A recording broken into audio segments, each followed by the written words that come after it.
The world has been innovating really fast, from horses to electrical vehicles, traditional homes to casitas, and criminals being caught with the help of powerful software. Palantir, the controversial software company, has made a huge leap and IPO'd last year. Some people even protested against this tech giant due to its contracts with the government. But these persecutions did not stop the company from continuing its display of patriotism to work hand in hand with the government and be a very useful tool in the private business's booming profits. Is the world-class software developer the solution to all crimes and terrorism, or will it become a massive financial failure? We know Palantir is a little tough to understand. In today's video, we will go over what Palantir does, its products and services, and why it's the most controversial IPO'd company in 2020. Welcome to Wealth Gambit. On this channel, we cover the latest stock trends and research. If you like that type of content, be sure to like and subscribe. It shows that around 80% of you guys aren't subscribed, so don't forget to do that. And also, please note that we are not financial advisors, so please do your own due diligence. September last year, Palantir IPO'd on NYSE under the ticker symbol PLTR. It was regarded as the most controversial company to IPO in 2020 because of having contracts with government institutions such as Immigration and Customs Enforcement, or ICE. The company was founded in 2003 by Stephen Cohen, Nathan Gettings, Joe Lonsdale, Gary Tan, its current CEO Alexander Karp, and Peter Thiel, who is also known for co-founding PayPal. Palantir is named after the Lord of the Rings books. It is a magic crystal or seeing stone used for communications and to see the events around the globe. But the question is, what does Palantir really do? To put it simply, Palantir is a software and consulting company. It specializes in deep data analysis. The company's technology has helped the government track down criminals and is very useful in investigations. It has been circulating the news that Palantir's technology has helped locate the founder of militant Islamist organization of Al-Qaeda, Osama bin Laden, in 2011. The company kept its silence and neither denied nor admitted this case. Comment down below what you guys think. Did Palantir help track down Osama? If so,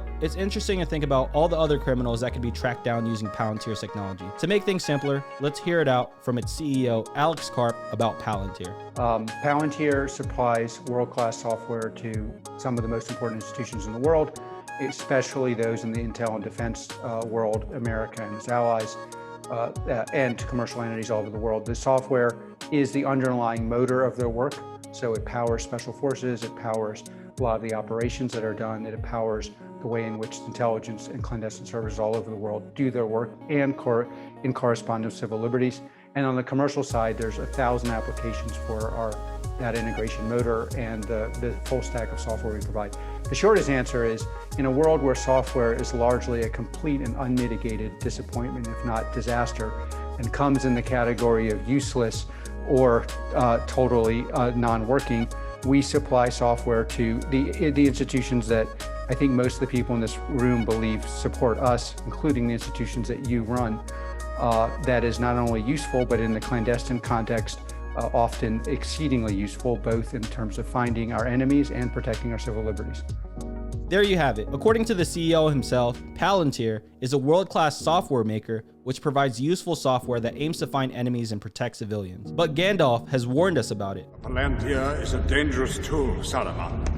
Palantir has three major products offered. The first product they have marketed is Gotham. Gotham focuses mainly on customers from public sectors, especially the US defense and intelligence agencies, such as counter-terrorism analysts in the United States intelligence community and the United States Department of Defense. Palantir then created a similar product but focuses on private companies, which is the Foundry. Palantir's commercial clients like Credit Suisse, BP, Merck, Airbus, and Fiat Chrysler use Foundry. Lastly, they have Metropolis. Metropolis is used to integrate, model, and analyze data and is ideal for large-scale quantitative investigation. Hedge funds, banks, and financial service firms use Metropolis. Let's dig deeper into the issues that made Palantir so controversial. My house has been protested for many months, almost every day. Our offices have been protested. Many Palantirians protested against it internally. Some people were so upset by it that they left. These are very hard decisions. It was reported in June 2018 on NBC News that Palantir has accepted about $4.9 million from the US Immigration and Customs Enforcement side from its prior contract of around $39 million in 2015 for operations and maintenance of its intelligence database, Falcon, which tracks immigrants' records and relationships. One of the protesters wrote, "We are here to increase public awareness of the work Palantir does for ICE that enables family separation and other abuses of refugees and immigrants in our country, and we ask that you cancel your contract with the agency. Furthermore, we call on any and all employees of Palantir to demand that the company drop its relationship with the agency." controversy, the protesters said in the letter. But Palantir wasn't fazed by these controversies. ICE has renewed about $49 million worth of contract with Palantir in August 2019. Palantir's patriotism stands firm, and will maybe even firmer than Borat's love for his country. The vision of our company always was to make the West, especially America, the strongest in the world for the sake of global peace and prosperity.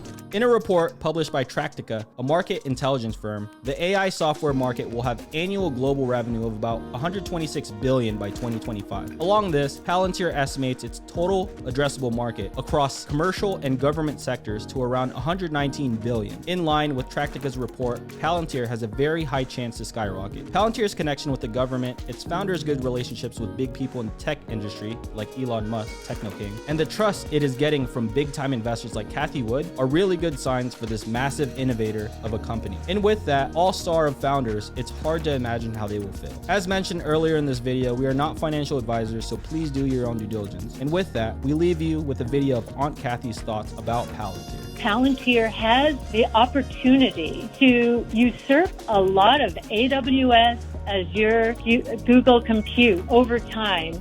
It is pushing artificial intelligence out to the edge. And Palantir, because I think it's roughly 60% of its business has been with the government, much of that in intelligence agencies, Palantir is using technologies that we will find out about 5 years from now.